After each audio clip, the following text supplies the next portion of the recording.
Welcome to the OK, Let's Learn podcast. This is two podcasts in one.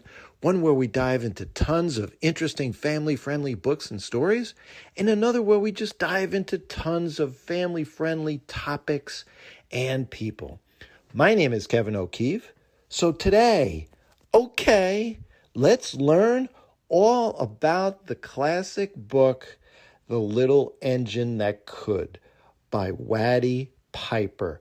Yes, this classic book that is a picture book that most of you have heard of. If you've never read it when you were a kid or had it read to you when you were a kid, you probably know it because it's out there in the zeitgeist, which is basically like out there in our culture, and it's referencing a metaphor about not giving up.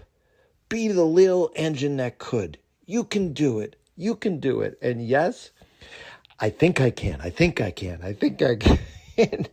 we're going to have fun with this book. It's got a great history. It's got a great message. And you know what? It's one of those books, especially when you're talking about picture book, the picture book genre, you just have to know. You just have to know this book. And now, especially as I'm reliving parenthood as a grandpa with Hazel and Audrey, there's no question they're getting this book. I will say Hazel loves books, absolutely loves it. When she's in her room, she's deciding to play with her toys. She goes right to her bookshelf and she just sits there and she turns the pages, and you can just imagine what is going through her mind. So these impressionable ages, parents out there in my audience, you have a grandchild, you have a young boy or girl, listen, it sinks in. The brain is developing so many important foundations, and when you have this book and you talk about what it's meaning, they get it. They get it.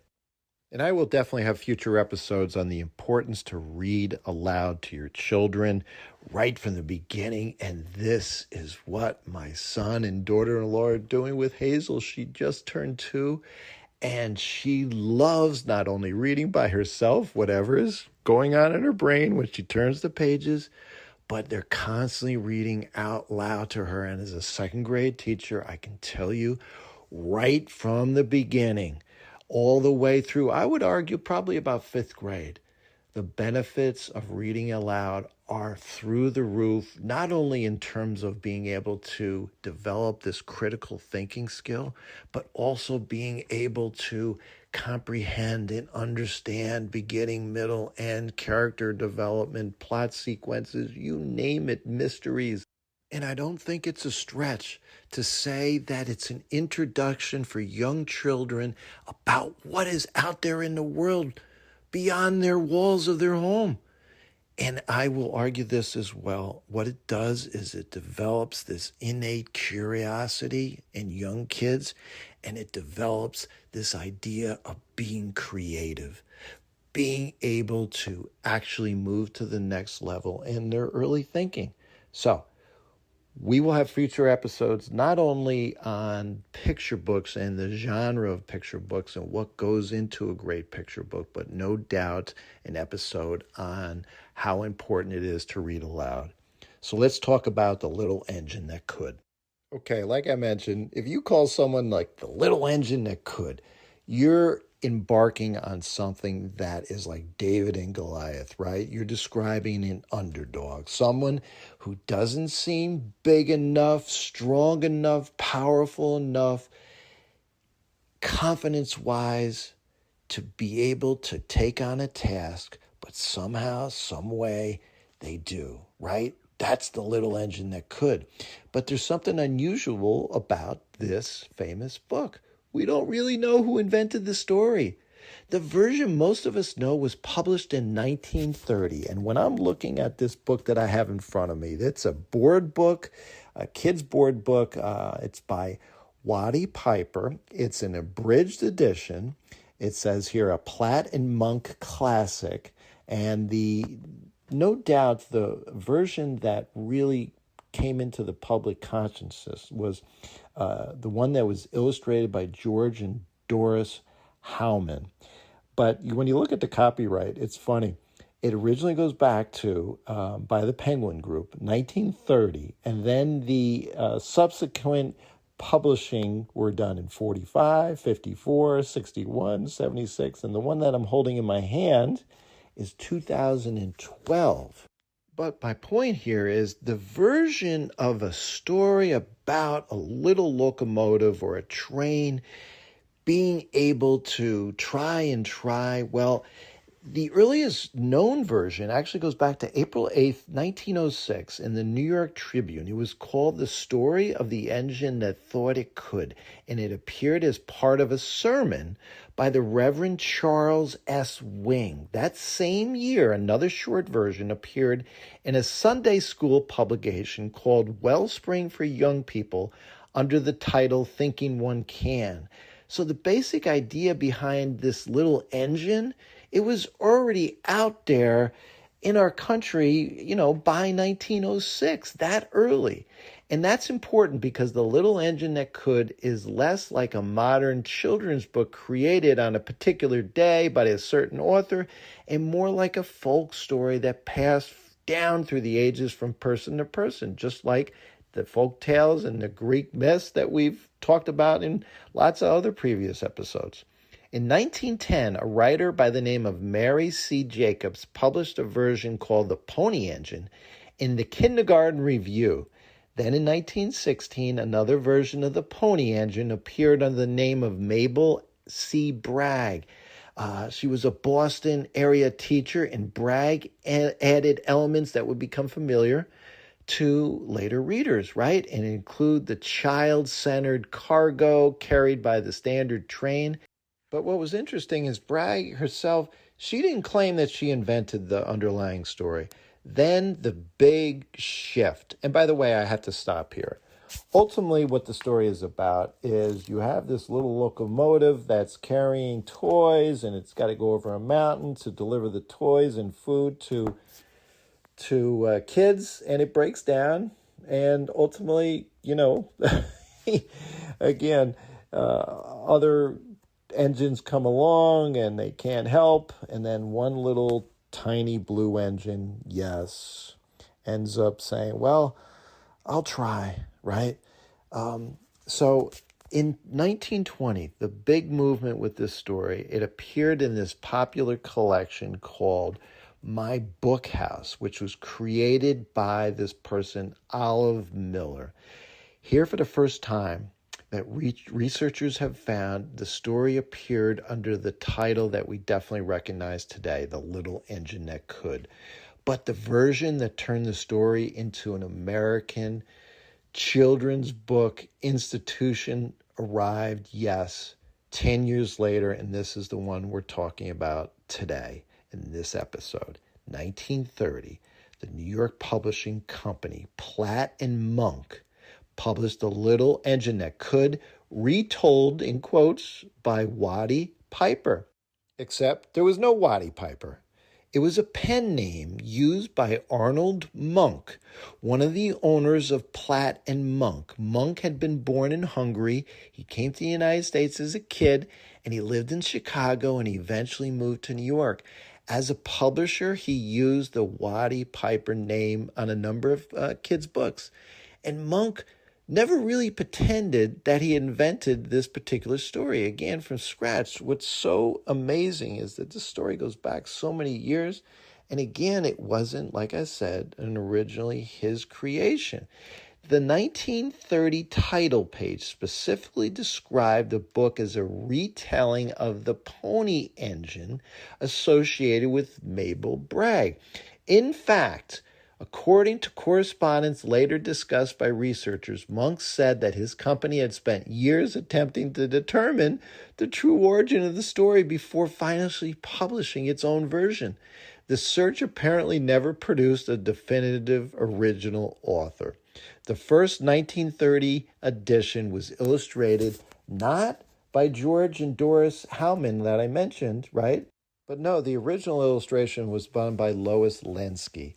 Over the years, generations after generations of kids would have it read to them, and then when they got older, they would read it to their kids, and I was one of those kids. I just distinctly remember, it's funny as I revisited this book, obviously since probably age 5, I really haven't returned to it at all, knowing it and seeing it, right? But what my memory is no doubt that it was, this train that kept going, kept going. I vaguely just remember the theme or the idea, right? Well, you can do it. You can do it, Kevin, just like this train. Here's the bottom line. Through all these generations, by 1976, the estimate is that this book sold 5 million copies. And no doubt the edition, I went through all those years of the different editions, the one that went through the stratosphere was 1954, when Platt and Monk issued their revised edition with the illustrations by George and Doris Howman. And we'll talk about this as I get into my commentary after giving you just a little bit more tidbits about the history of the book. But their illustrations are really interesting. It was only 4 years later it became so famous, this particular illustrated version of the book, that in 1958, this inaugural Lewis Carroll Shelf Award was given to the book. The idea behind this award is like, what children's book would be considered worthy of sitting on the same bookshelf as Lewis Carroll's Alice in Wonderland? Now, what's interesting about this book, it wasn't just one book a year that was given out for this award. And I can definitely do a whole future episode on this in terms of book awards, the Newbery Award being the most famous for novels, and the Caldecott Book Award being the most popular and famous for annual awards given to the best picture book. But this particular awards, speaking of shelf award, it didn't have a very good shelf life. It was actually discontinued in 1979. But listen to the other books that were in the inaugural Lewis Carroll Shelf Award in 1958. Are you kidding me? The Tale of Peter Rabbit, The Wind in the Willows, Winnie the Pooh, The House in the Big Woods, Mr. Popper's Penguins, Caps for Sale, and Dr. Seuss's Horton Hatches the Egg. Well, okay, I thought Horton Here's a Who was more famous, but nevertheless, you can't complain about this list. So as I mentioned, in really 2 sentences, here's the whole story. A train carrying toys and food for children becomes stranded, and it needs another engine to pull it over the mountain.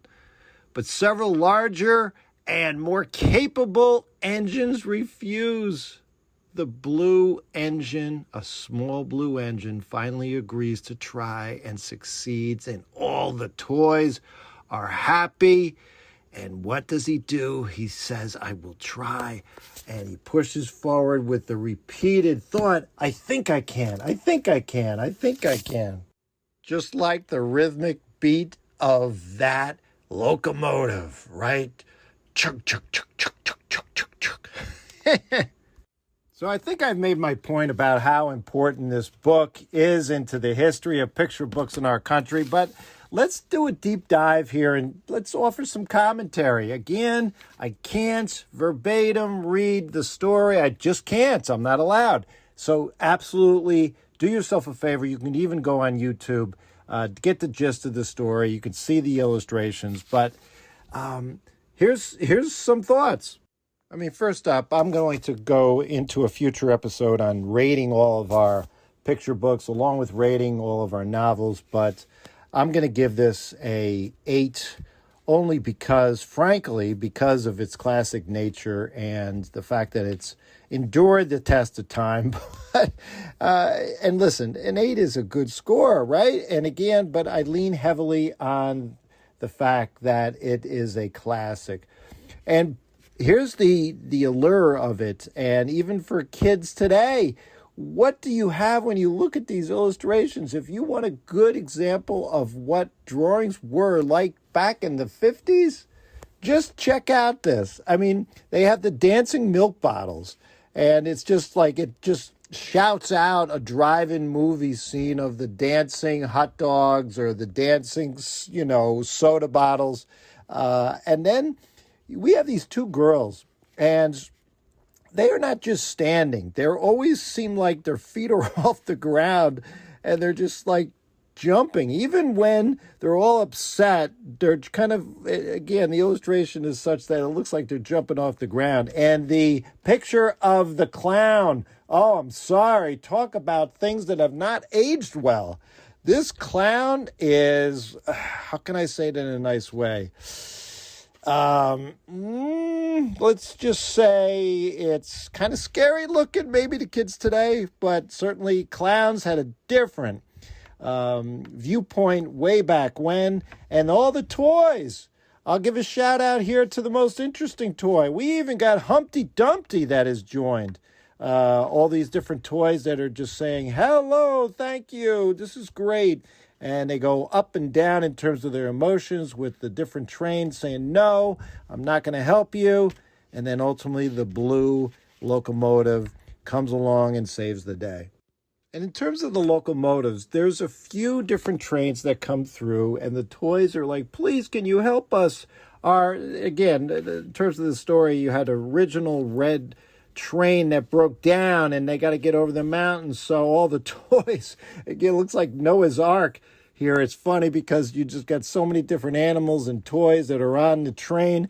And like, well, no, the first one that comes along is this shiny new engine, and it's gold colored, and it's no question, again, you read between the lines for my younger members of the audience, entitled, right? No, I'm not going to help you. I'm too important. I've got all these passengers.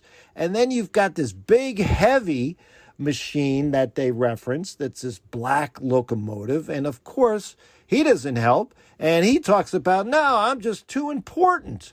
So again, it's like, no, how about, just, teach.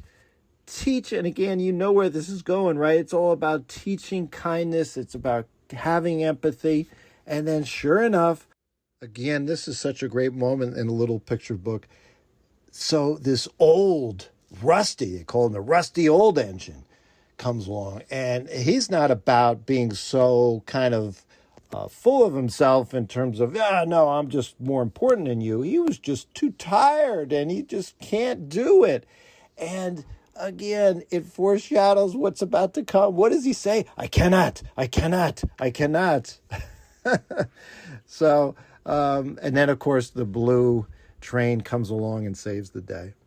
Best moment in the book, no doubt. I think I can. That's towards the end, of course, where he's getting going. And you can understand the excitement of little minds just comprehending this. And it's really a great moment. Worst moment, again, through the eyes of a kid, it was the shiny new engine right from the beginning. It says, pull you? No, right? Indeed not. And that leads into the funniest moment of the book. And off he goes, right? Off he steamed. And again, play on words that, maybe if we're now in kindergarten, first grade, oh, yeah, okay, maybe I'm getting that, right? Steam engine. All right, it was funny. How about the strangest looking toy or the most interesting looking toy? We got this ostrich. It's orange, yellowish ostrich, and it's got this long neck that has got green beads. Apparently it's around the neck, but it doesn't look like it has a neck. Again, original, fun little animal. So to wrap up the podcast, there's no doubt that I haven't done this as much as I should have, but I'm going to certainly introduce to my students all these classic books. We've always had them available in our classroom library, but no doubt I'm going to read them all aloud. Again, there's certain books you have to know, whether you're a kid that's 2 years old like my granddaughter or you're my age. You just got to know them. It's part of being an American. And I will say this, through the years, there's no doubt, like Thomas the Tank Engine clearly was inspired by this original book. You've got this locomotive with the On the front, it's talking, right, and all the different trains, and you got the face on the front, just like Thomas. And over the years, if it wasn't the book, it was plays. It was songs. Burl Ives actually had a song that was entitled The Little Engine That Could. In 1991, there was a animated film that came out. And then the most recent one in 2011 had a couple big stars, Whoopi Goldberg and Jamie Lee Curtis. So listen, like I've said all along, there's not many picture books that have lasted over 100 years. And whether it was the book, a song, a musical, a film, it's a pretty amazing story about a little engine who had just this whole mindset. In 4 words, I think I can. Friends, thanks for taking this journey, learning all about the classic picture book, The Little Engine That Could. Reach out to me. Yes, we have a new email. It's okay, that's O, the letter O and the letter K. Okletslearnpodcast@gmail.com. Please reach out to me for any suggestions on future episodes, things you would like to hear, any feedback, anything at all. We are on Spotify, YouTube, we are on Facebook, and yes, we are on Substack. And yes, if you're so inclined, you can support the podcast and be named as a producer of the show on every episode. And that would be through patreon.com. You can see the link in the show notes. Until next time, have fun and keep learning.